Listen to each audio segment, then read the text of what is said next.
You're watching News Epicenter with me, Maria Shakil. The debate over the collegium system to appoint judges continues to escalate, with the latest flashpoint coming from the Supreme Court's dismissal of a plea under the RTI seeking information on a collegium meeting held in 2018. The top court said that discussions can't be placed in the public domain, only final decisions can be. The court said that final decisions entail resolutions drawn and signed by all collegium members, but tentative resolutions drawn upon discussion and consultation among members cannot be said to be final. This also comes after Vice President Jagdeep Dhankar's explosive statement in the Rajya Sabha, where he said the scrapping of the NJAC, an act of parliament by the Supreme Court, was unparalleled in the history of democracy. Following that remark, the Supreme Court had some strong words for the centre when it came to judicial appointments, after the centre recently sent back 19 names, including 10 names reiterated by the collegium. The Supreme Court made the observation that the collegium system is the law of the land, adding that while Parliament can enact laws, the power to scrutinize or being the final arbiter lies with the court. Meanwhile, Congress MP Manish Tiwari gave an adjournment notice in Parliament to discuss the confrontation with the judiciary brought to the fore by recent statements made by government functionaries, including the law minister. Beyond the political noise, there is a tug of war over high-profile judicial appointments, where the executive clearly wants a greater say.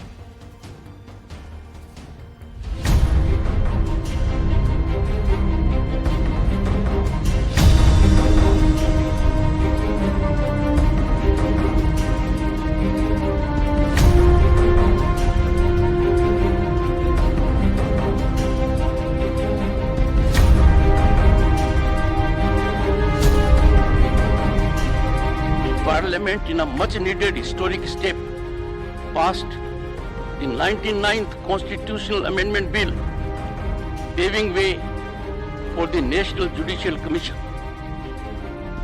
There was unprecedented support. The Lok Sabha unanimously voted in its favor.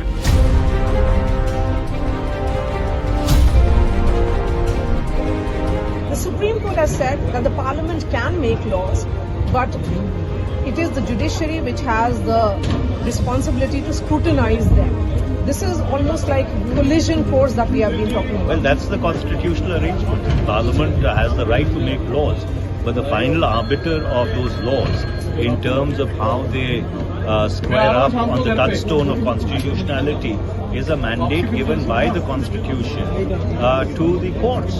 And therefore this confrontation, which is unfortunately building up, does not augur well for the constitutional scheme.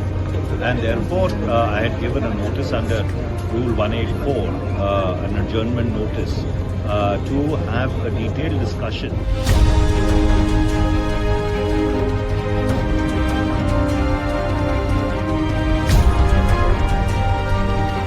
जो Congress party और हम में फर्क है ना, Congress party जैसा काम करते थे हम वैसे नहीं कर सकते.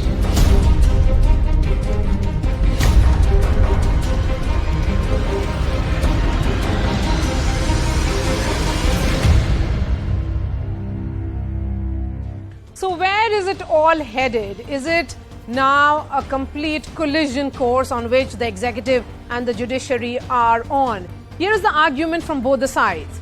The government says that the current system is opaque, not transparent, while the judiciary is maintaining that the government undermines the judicial independence and hence wants some kind of say. They are interfering in the process, is what the judiciary is saying.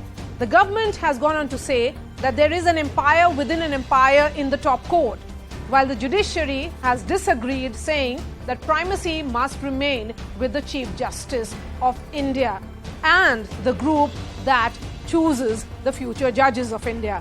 The government is then saying that the collegium system is to blame for judicial vacancies. The number of vacancies that are there in higher judiciary, in the courts of India across, and even as the number of cases is also rising, while the judiciary is maintaining that it is the politics which cannot be allowed to influence the judiciary. The question remains, can there be a middle ground for transparency? Or is this no more than a tussle for control? Remember, even after the NJAC ruling, the centre never filed a review petition, but the war of words is only escalating. Joining me on the show, Prateek Som is standing counsel of the Supreme Court. We also have Karunanandi, advocate of the Supreme Court. Suleiman Muhammad Khan is an advocate and also a spokesperson of the Congress. We have Ramaswamy Mayappan, who is an advocate. I'm going to begin with you, Mr. Som. The Union Law Minister has raised some important questions around the much-needed transparency in the present collegium system. But the government is also well aware of its limitations, that bringing in another law on the lines of NJAC is legally challenging. The government has not even challenged the NJAC in a review petition. Then how should one understand the present standoff? Is it just a very powerful executive pushing its case with the judiciary? See, before coming to this case, we should understand the brief background of how the constitution evolved into basic structure, which talks about the judicial review and which talks about the separation of powers.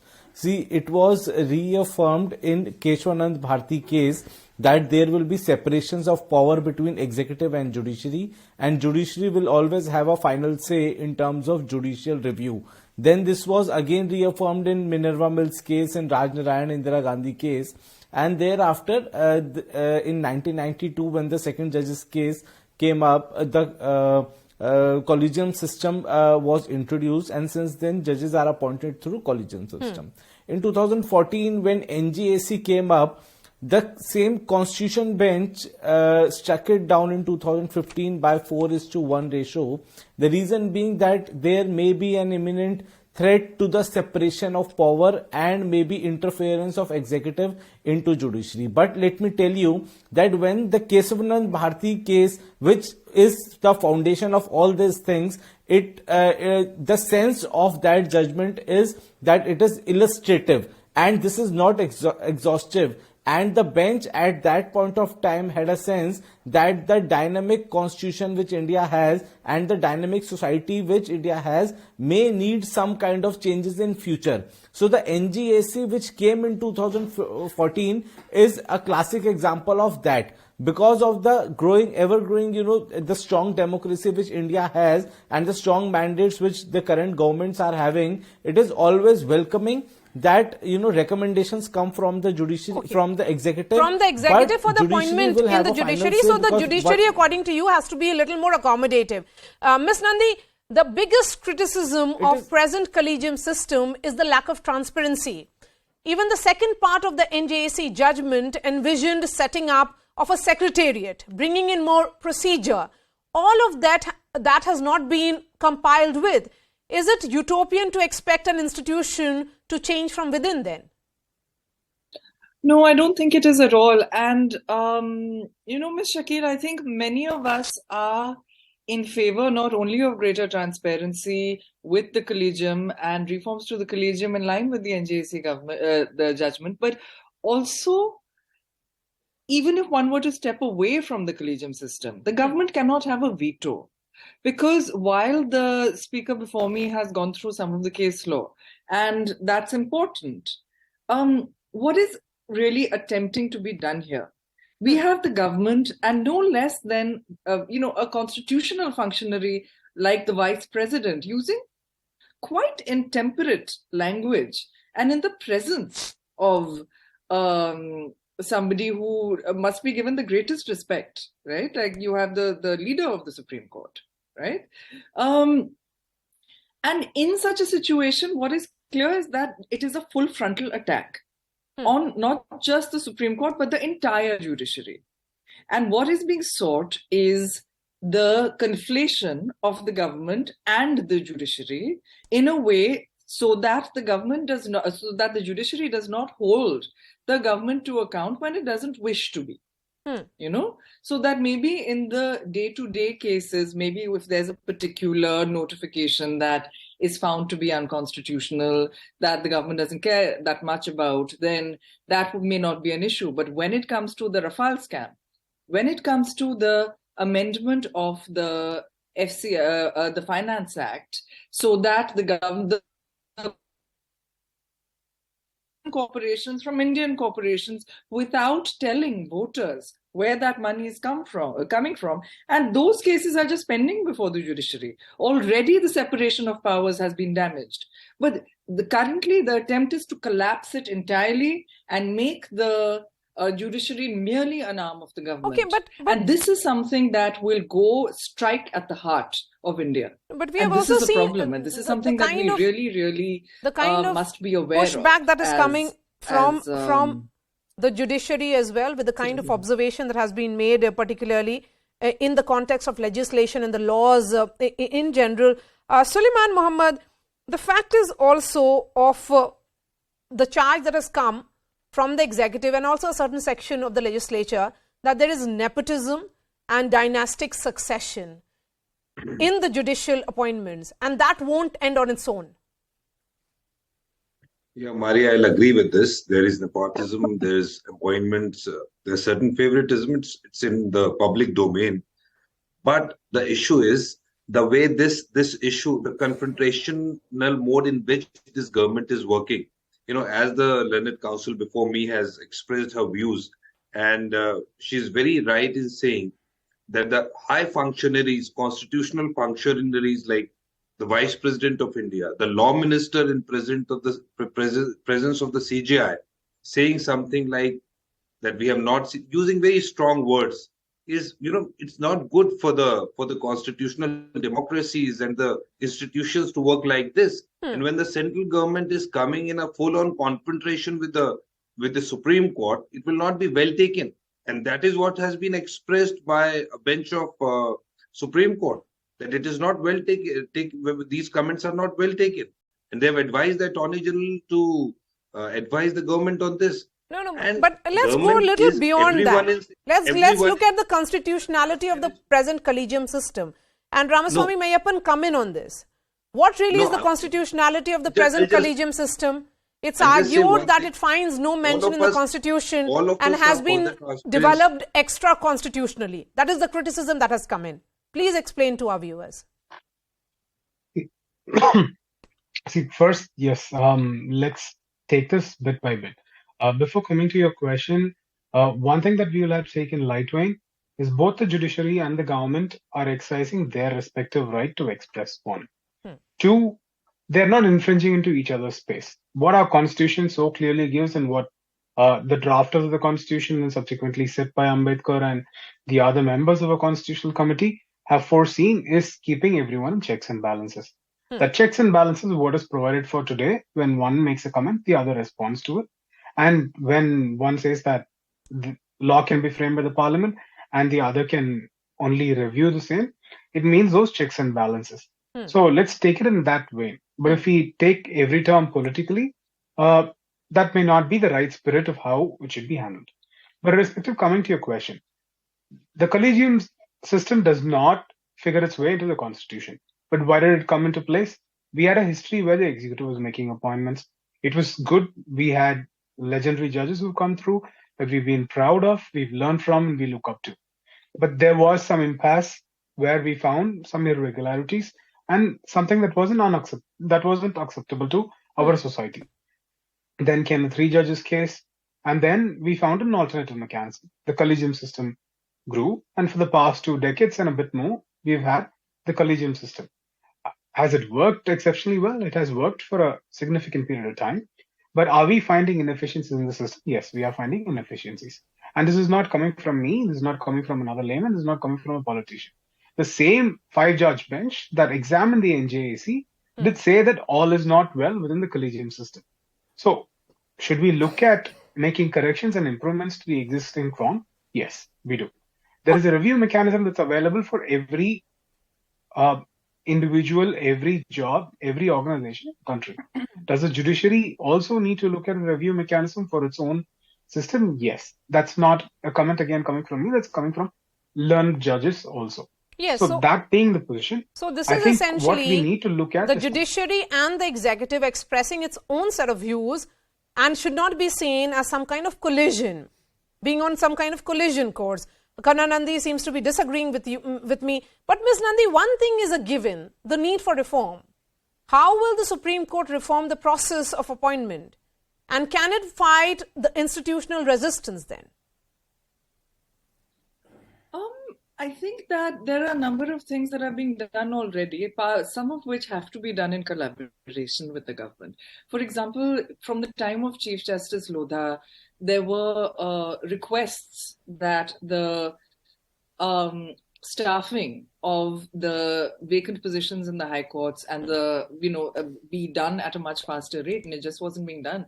And he expressed his anguish in a judgment that was a continuing mandamus case, saying that this is something that needs to be done, and that's been going on for a while. So at the moment, we definitely need a sort of more high quality judges across the board.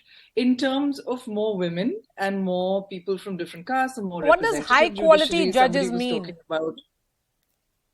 I beg your pardon? You used a phrase high quality. High quality judges. Yes. Well, the way it's conventionally understood is those that understand the law and the complexities of the law are able to not only be unbiased, but be seen to be unbiased. And this goes in part to the appointment system. It means those that are able to dispense complete justice where they have the judicial mandate, where they have the constitutional mandate to do so. It means that those who are able to step outside their shoes and also understand the position of people who look completely like themselves. Like, for example, if you are a woman judge and, for example, you happen to be upper caste, that you understand the position of all genders, that you understand the position of all castes, of all religions, and understand constitutionally protected categories and how it works. Okay. Right.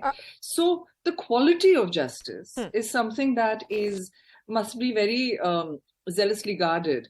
Somebody, the gentleman before me said that this is something that is very much a judicial issue. And the three judges case looks, in fact, looking at making the separation of powers much more robust, because we must remember that our Supreme Court has the largest jurisdiction of probably any Supreme Court in the whole world, in that any order from any court can come to it, in theory, right? Under Article 136, under Article 142, it can do complete justice in any case.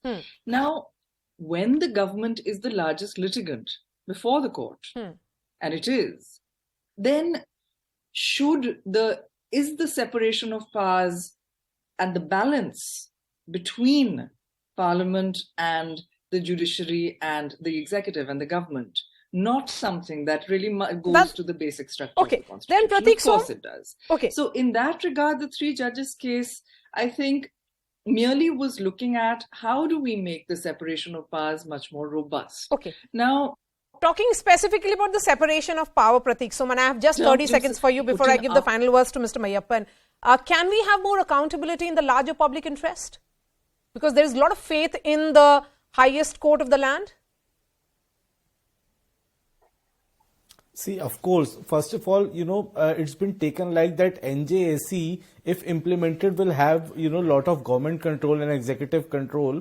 See, the proposed committee members in NJAC were one, that is the Chief Justice of India, and two Supreme Court judges, and one Union Law Minister, and two eminent persons. And now these two eminent persons will be decided by three-member committee that will include Chief Justice, Prime Minister of India, and Leader of Opposition. So that is the executive interference which is coming. I think, Maria, we are giving a lot of weightage to this just by comments. As far as legal position is concerned, NJAC has been struck down by the Constitution Bench of Supreme Court of India. There is no review pending in the Supreme Court, in the next and few there is days, no proposal of and there would be NJAC no coming in direct Parliament. confrontation, is what you're sensing. Suleiman Mohammed, the Congress has taken a line. We saw Manish Tiwari, in fact, move the Lok Sabha, saying that there should be a larger discussion. Will you be seeking support of other parties in opposition in order to question the government on this entire move?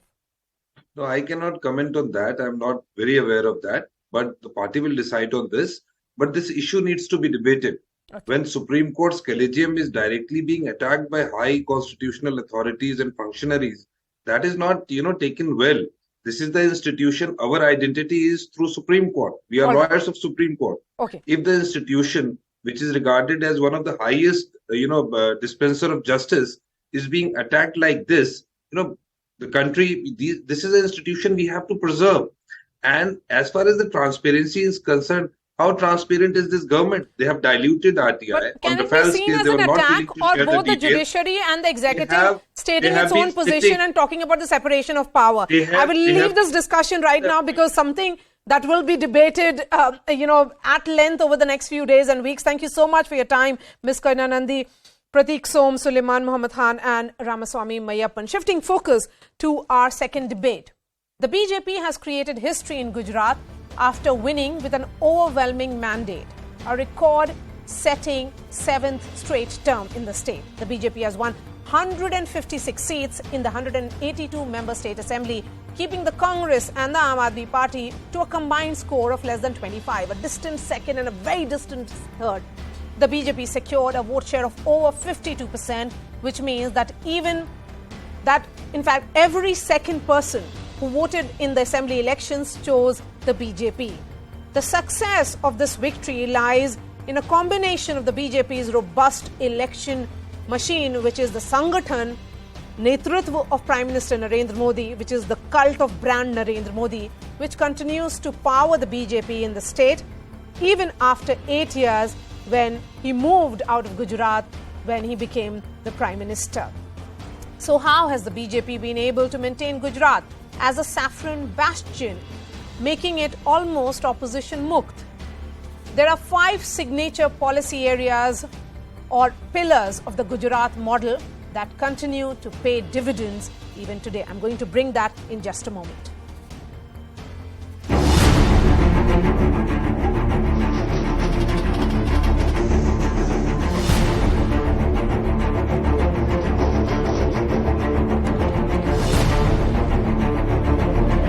There are a lot of changes that has taken place in the past.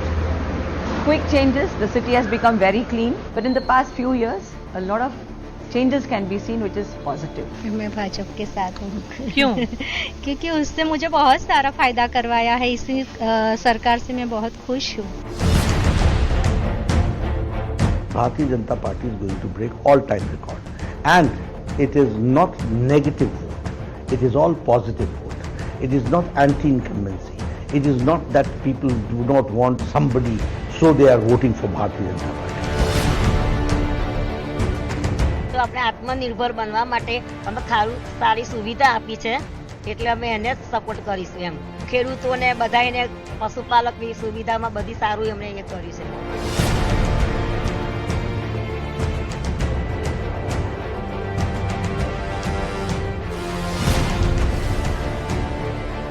मैंने गुजरात के भाई बहनों और युवाओं से कहा था कि इस बार नरेंद्र का रिकॉर्ड टूटना चाहिए, और गुजरात की जनता ने तो रिकॉर्ड तोड़ने में भी रिकॉर्ड कर दिया. गुजरात के लोगों ने नया इतिहास बना दिया है. So has the BJP become almost an invincible force in the home state of Prime Minister Narendra Modi? And what are the 5 pillars of the Gujarat model, or the Modi model of Gujarat? It's about development, ladies and gentlemen. And this is what you hear when you are on ground in Gujarat. And I was there during the course of the election coverage. Number 1 are the Narmada irrigation projects, which have tackled water scarcity in Saurashtra and Kutch region. This network irrigates over 1 million acres of land, and that has been part of Prime Minister Narendra Modi's own vision as the Chief Minister of Gujarat. Number 2 is the education model. The second pillar is the education pillar of Gujarat, with rising enrollment via a network of 55,000 state schools. The third And this, in fact, the second pillar actually has ensured that the overall dropout rates have changed.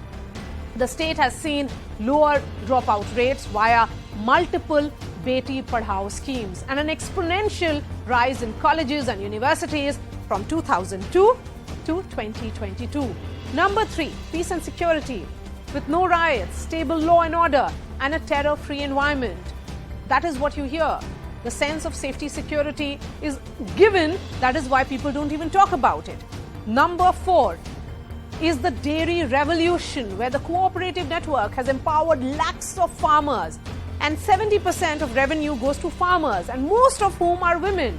I've met the women who feel extremely empowered, and these were the women in the Anand belt, that entire cooperative belt of Gujarat, who talked about how they felt financially powerful. And 36% of dairy farmers, or around 12.5 lakh, are women. And these are now Modi voters. Number 5 is the tourism sector or the circuit, where Gujarat is now one of the most popular tourist destinations in India, from the Run of Kutch to the Statue of Unity in Kevadia. These sites are now crowd pullers. All of them have huge footfalls. Then there is the Prime Minister's Astha Vikas vision via the Dwarka, Somnath, Ambaji circuit. While Ahmedabad boasts the Narendra Modi Cricket Stadium, which is the world's largest, clearly brand Modi stands supreme. But what does this say about the national picture and the road to the 2024 general elections? Let me bring in my guests at this hour. Tom Vadakan, spokesperson of the BJP, Lokesh Jindal, representing the Congress, Rahul Verma, fellow of CPR India. We also have Professor Sanjay Kumar of the CSDS, Rashid Kidwai, author and senior journalist. I've been reading your articles, Sanjay Kumar and Rahul Verma. Rahul, you have talked about the performance and of course, the entire blueprint or the story that it is there. This institutionalization of the Gujarat model, it is about politics, but also about development. But it is also about that fact that it represents the ideological core of the BJP today. That is true, Maria. See, Gujarat now represents a dominant party state for the BJP. It's the same characteristics which any dominant party state reflects, much like the CPM of West Bengal. And so any dominant party state has multiple factors. There is organizational machine of a political party, which is unmatched and unparalleled. It also is presided by a very charismatic leader at the top, and the kind of emotional connect which Prime Minister Modi has with the state. There is governance and developmental legacies of the past, which you talked about in your introduction. And so the BJP continues to, get positive feedback from that. And the fourth one is something like this also stands on a very, very formidable social coalition on the ground. And in BJP's case, Gujarat has been a kind of state where BJP has experimented with its ideological planks. So social coalition rests. There is a new social churning which is happening, but there is also the old Hindu-Muslim religious divide on which the BJP has been able to consolidate itself. And all four basically combined presents a very formidable challenge to the opposition. So what you saw, Congress was present. Congress was there with 35-40% seat, 40% vote for last 27 years, but it was a permanent opposition, much like what Congress was in West Bengal during CPM rule. And with the entry of a new player, now Congress is getting into the margins of Gujarat politics. Sanjay Kumar, you have spoken about how the outcome was perhaps a foregone conclusion. It was about the scale of victory. Did anybody see the scale of victory coming? Of course, the BJP said that it was about 150 par. They were trying to better their own tally. But look at the journey from 99 in 2017 to 156. And on the other hand, you have the journey of the opposition, the Congress, which managed to go up to 77 and it is now below 17.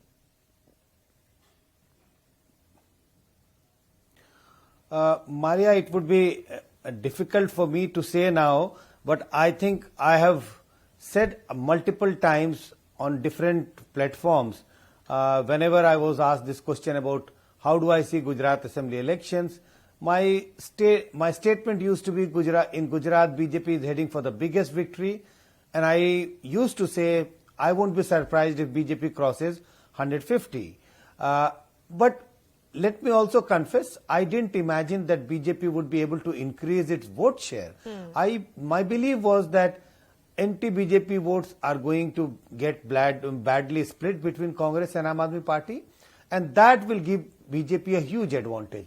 That had happened, but that's not the real reason, main reason for BJP's massive victory. I think BJP's increasing vote share is the real story, and that is because of the huge attraction for Prime Minister Modi. And I saw this election turning into an election on Gujarati Asmita ka sawal.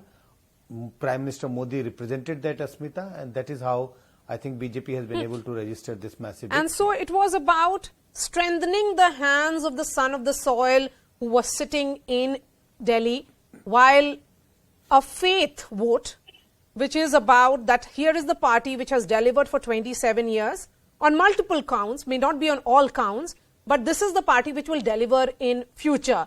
Rashid, it is about that faith, that bharosa, that yaqeen, that is on brand Narendra Modi. Do you think it is going to be increasingly difficult for any other party in Gujarat going ahead? Because if you look at it, Gujarat has voted pretty much the way it does in the national elections. 52.5% votes in these elections. And if you look at 2019, of course, it was 62% votes, winning all 26 parliamentary seats. But if you look at it from that prism, there is no challenger in sight. I think, Maria, it's a combination of all these factors. Mr. Modi has been ticking all these boxes that we are talking about since 2002, 2007, 2012, 2017. It is that collapse of the opposition. Whenever the assembly elections are held, it's like becomes, first it's played in the minds, in the drawing rooms, people do this kind of strategy sessions. As long as Mr. Ahmed Patel was there, he was a counterbalance in terms of strategy to Mr. Narendra Modi and Amit Shah, and he could mobilize a lot of groups and all. When he passed away, there was a huge gap of over a year or so, and the Congress did very little. They just kept, thinking that the social groups, the disgruntled lot, that kind of, economic disparity and all will play its role. And there was a new player. And the new player also instead of cutting into anti-incumbency vote, it got a lot of votes from the Congress kitty. So all these things have worked. I think the Congress has been caught napping. They were not doing that hard work, that behind the scene, what happens 6 months before election. All this work was not done. And I think the outcome is a result of this. Lokesh Jindal, the point being made by Rashid of near absence of Congress campaign. Look at what the BJP did. You may have criticized them in 2020 July when they went for a complete cabinet reshuffle, brought in new faces, ensured that there is the caste balance as well in terms of the OBC representation, the tribal representation, and of course the patidar in the face of the chief minister. You have the Prime Minister in and out of Gujarat in the last 8 months, inaugurating projects, and also laying foundation stone of multiple projects. He carries out the longest ever roadshow in the state, which is about 50 kilometers in Ahmedabad. Before that, he is in Surat. He's campaigning extensively. You have other party leaders, you have ministers, you have chief ministers, you have Home Minister Amit Shah there since for the last 2 months. That is the kind of effort they put in an election which was almost like a foregone conclusion that they will win. It was only about the scale of the victory. And where was the Congress?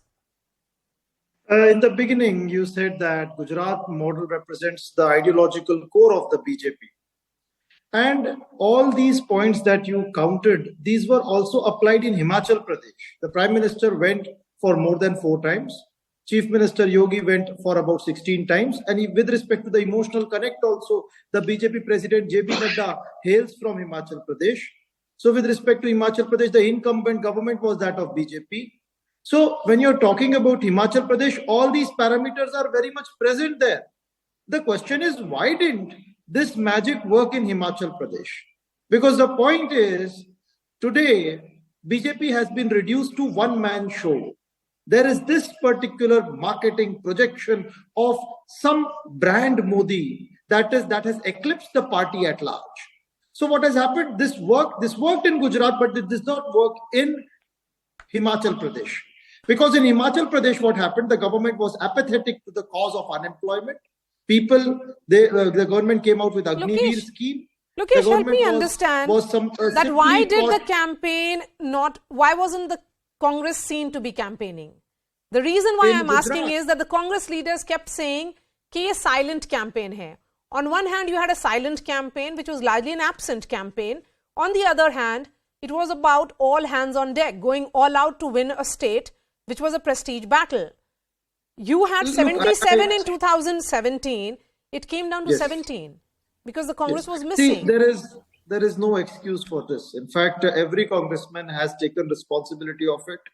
And immediately Mr. Sharma, he resigned.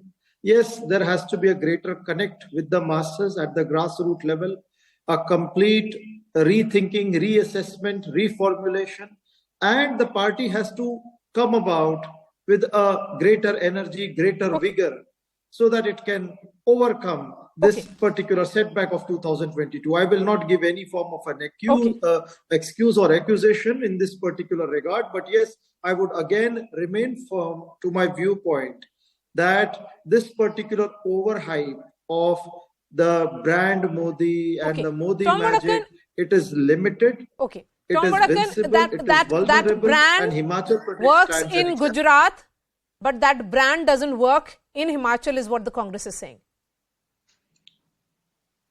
Maria, I've been patiently hearing the Congress representative. I've heard my friend journalist too. But there are certain issues I beg to differ. See, Himachal is like comparing apples and oranges. Every time there's one government, there's a two-party kind of a system. Once the opposition comes in, once the ruling party goes out. This has been a tradition. And what I need to present here is the Congress has been taking a copy-paste approach from the Aam Aadmi Party, and they have operated very well in Himachal Pradesh, especially the OPS. Where does the money come from? I don't know. Then there is the issue about defense recruitment. Now, these are issues that you go and you create a situation where you make promises which you can't even deliver. Who's the chief minister? Forget the situation that they're facing today. I don't want to go into that. But let me tell you, one of the things that have happened in Gujarat is an anti-incumbency against the opposition party, which is, I think, is nowhere in the world has happened. And this is a phenomenon which is delivered by the flagship achievements that have happened in Gujarat. You have enumerated a few points. I do not want to tell me, there was a political startup in Aam Aadmi Party which is building on its brand. They are talking about freebies and welfareism. You may say that people of Gujarat have rejected it, and that's what I also sensed when I spoke to women of Gujarat. But is AAP a serious adversary going forward in 2027? You see, this kind of, I call them basically a bubble, propaganda bubble. And the reality is that they will soon get exposed. Because if they are not delivering, you've seen what is happening in Delhi. They did win the municipal elections. But the situation in Delhi, Maria, you are a resident of Delhi. You know what kind of situation we are facing. Punjab is a standing example. You can't live in a bubble, and say, well, you are going to do this and going to do that. And this Revdi pattern, these Revdi parties, they will find their own level. The people of the state will realize that these people can't deliver. And that will be the end of the whole drama. So the point here is the flagship achievements in Gujarat will be translated, will be copied in each and every state of India. Okay. This is just the beginning. Lokesh Jindal, moving to the point that the Congress tried to do in 2017, failed to replicate it in 2022. But is there an alternate vision that the Congress tried to, tell the people of Gujarat? You were First, I only will talking about answer- what may be, missing as far as the Gujarat model is concerned. I'll just answer my friend's statement. He said that the Gujarat model would be copy-paste. So let me remind him that it was under Congress rule that the Sardar Sarovar dams planning and execution started, and it was under Congress that Anand was made into a milk corridor. It was under Congress that the entire South Gujarat, it became the textile hub, and it was under Congress that Gujarat emerged as a developed state. And when he talks about tradition, yes, we know more about tradition than you know. We know that how a standing government was again brought to power with an unprecedented majority. It was in 1985. So please do not remind us history. We know history better. Okay. Now coming to the next aspect, the politics in the country has shifted from identity politics to aspirational politics. And that we need BJP to bear in realizes mind. that So what has they happened? understand that this is politics of performance. If they do not perform, they do not win. Yes, to a certain extent, yes. The demographic transition is taking place. Population is shifting towards urban side. There are new aspirations of the young. But along with that, it is also important to keep the social fabric of the society intact. So that is why when Rahul Gandhi talks about the Bharat Jodo Yatra, it is like carrying the country forward, understanding at the grassroots level what exactly is the aspiration of the youth, every section of the society. But And Lokesh then Jindal, come up Bharat with Jodo a should greater also be about strategy voter and a plan. Jodo. Why are the voters not jodoing with the Congress? Quick 30 seconds Why do you say so? Quick Why do 30 you say seconds so? to you, Tom Vadakan, because, let's be clear. As far as the efforts of the Congress party is concerned, in Himachal, it was Priyanka Gandhi Vadra who was active. It were the local leaders who were active. Rahul Gandhi wasn't. So, okay. So, come in on this, Tom Vadakan, quick 30 seconds, and then I'll go to the experts for the final comments. I need to remind this gentleman, the spokesman of the Congress party, that we did extremely well in the Muslim constituency, my dear friend. You want to How talk many about Muslim division? represented? How many Muslims did you give ticket to? No, let me complete. Have the patience to listen. In the 19 constituencies of the Muslim community, my dear friend, we did extremely well. So what are you talking about? Division. Here is a prime minister who is leading from the front. And here's your great ex-president who's walking all over the country except where the elections are held. And Let now me take the I thread know- of Muslim constituencies with Rashid Kidwai. Rashid, is there a visible shift now? There was a Rampur election as well, the by-polls. For the first time since independence, BJP winning that constituency. I think, Maria, you have seen it on the ground. It's erroneous to look at Muslims as a monolithical, entity when it comes to voting pattern. They also have their, preference. There is a fatigue factor. Elections are a complex phenomena. Just because it's a Muslim-dominated, it doesn't mean the Muslims, majority have voted for a particular party or particular leader. I think, as my friend from the Congress was saying, if they start giving tickets to Muslims, then it takes two to tango. So in politics, it's all about empowerment also. So that will be a better story, and we can say it with a degree of confidence. I would but like to yes, add there one are more point to it. certain people, certain elements in Muslims are tilting towards BJP. It's there in several states, and I'm not surprised it's there in Gujarat as well. All right. Sanjay Kumar, in 2017, BJP lost certain pockets in Saurashtra, did not do that well in, pockets in the tribal belt as well. They have managed to regain the lost ground. The message that began several months ago of the first tribal woman president. Do you think that symbolism also helped, and also that calculation that jo zameen hamare paas nahi aayi, that has to come back? I think symbolism did help the BJP, but it's not only symbolism of having a tribal president of the country which helped the BJP in winning away the tribal vote. I think there are other reasons, and I think BJP was right. I think from the very beginning, BJP was clear that they were contesting this election not only to win election, but they wanted to create a history. And that is why it's not only the shift among the tribals, it is a shift among the patidars, a visible shift among the Dalits. But I don't agree that there is a shift of Muslim votes in favor of BJP. If I go by the data which we have been analyzing, there are 65 constituencies where Muslims are more than 10% of the total vote, between 10 and 20% of total voters in this constituency. And out of these 65, 60 has been won by BJP. But that doesn't mean that Muslims have voted for BJP in a big number. I think 65% of the Muslim vote in Congress in Gujarat went to Congress. Roughly about 15-16% of Muslim vote went to BJP.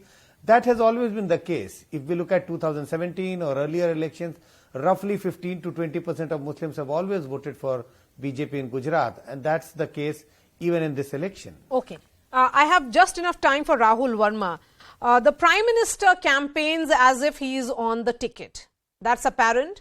And do you think the speech that he gave is also an indication of the partnership that the BJP keeps on talking about, the double engine, where it's about the central leadership as much about the state leadership?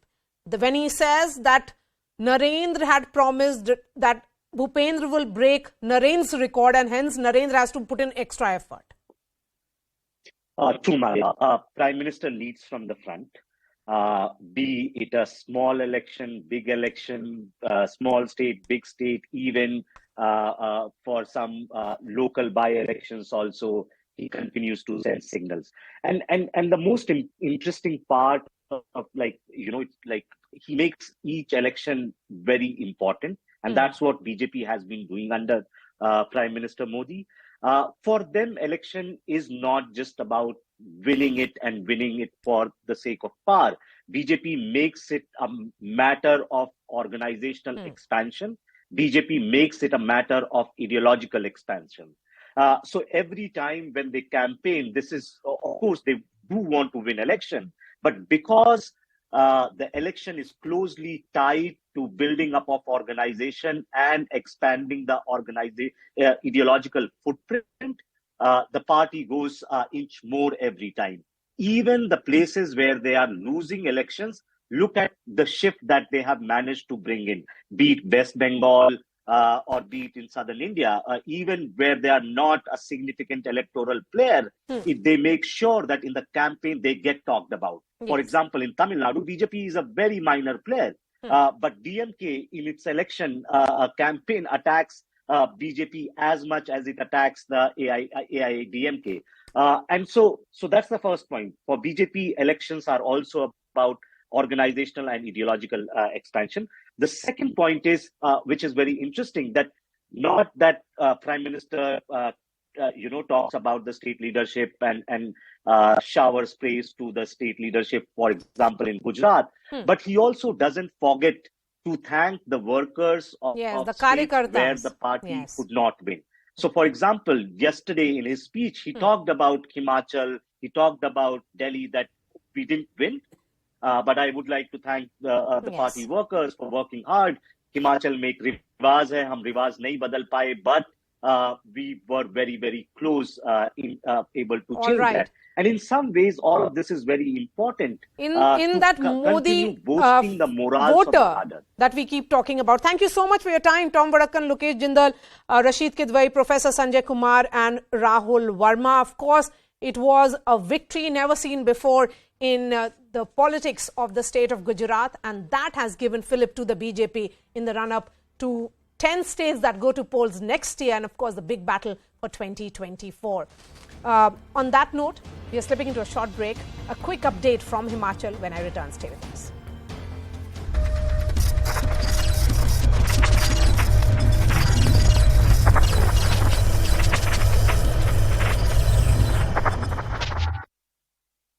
Unveiled his campaign vehicle, a special bus which looks similar to a military vehicle. The YSRCP has slammed him, saying that he is violating the Motor Vehicles Act, which states that apart from defense vehicles, no other passenger vehicle can be painted in olive green. Let's listen to some reactions. Requesting Pawan Kalyan, just come out of the cinema phobia, cinema aura. Indian Motor Vehicle Act. According to Indian Motor Vehicle Act, no one other than army, no one should use olive green color for vehicles, private vehicles. What is there? Just to follow the law. Every time you are going to say, I am a law-abiding citizen. I am more. I will respect all the acts. I will respect all the laws. What is there useful by stating statements only? As far as the Motor Vehicle Act is concerned, the Central Motor Vehicle rules declare that olive green should not be used for any motor vehicle other than the military army vehicles. That is very clear. Second, we have to first see whether this vehicle is bought, the chassis is bought as a goods vehicle or as a passenger vehicle. So we will have to verify all these things, whether this thing can be registered. If so registered, what is the way the owner wants the vehicle to be registered. It cannot be registered as a bus or something. It should be registered as a camper van. All right, now I'm crossing over to CNN News 18 Swastika Das to get us more. So Swastika, essentially a war of words in Andhra Pradesh. Can you tell us more about Pawan Kalyan's political plans? Well, Aisha, Pawan Kalyan is set to take a statewide bus yatra and a campaign trail in Andhra Pradesh starting January next year. This is what his tentative proposal is. And he is gearing up for the big elections in Andhra Pradesh in 2024 and also campaigning for the BJP ahead of the Lok Sabha election. Jana Sena is in alliance with the Bharatiya Janata Party in Andhra Pradesh, and he has also been making steady effort in stitching an alliance between the TDP, Jana Sena, as well as the BJP in a bid to bring back TDP into BJP's coalition, NDA's coalition. And this is something which has now become extremely prominent, with Naidu also making the same overtures to the BJP. But it remains to be seen whether Naidu can come back into NDA's fold. But Pawan Kalyan has been instrumental in doing that. What Pawan Kalyan essentially intends to do is come up with a combined force to take on Jagan Mohan Reddy in Andhra Pradesh. He says Jagan has looted Andhra Pradesh in the name of welfare schemes. The actual beneficiaries are not getting any benefits, and he's on a mission really to go and counter all the false propaganda being put forth by Jagan Mohan Reddy. All right, Swastika, I want you to stay with us. We are now being joined by Mr. Vishnuvardhan Reddy of the BJP. Mr. Reddy, thank you so much for speaking to CNN News 18. The breaking development is that the YSRCP has lashed out at Pawan Kalyan, saying that his election vehicle violates the Motor Vehicle Act. How do you see this entire war of words? Yeah, good morning. I think first of all, Mr. Pawan Kalyan is our Andhra Pradesh BJP, one of the election partners and one of the familiar artists, especially in South India and as well as Pan India. Is Pawan Kalyan ji, last 8 years, is having a political party. 2019 is a contesting JSP, Jana Sena and other communist parties collaboration. After defeated, he is also there joining BJP alliance. Now there Andhra Pradesh, a lot of corruption, lot of undemocratic activity. They are directly, indirectly, they are supporting under YSRCP leadership. Particularly next 18 months in Andhra Pradesh.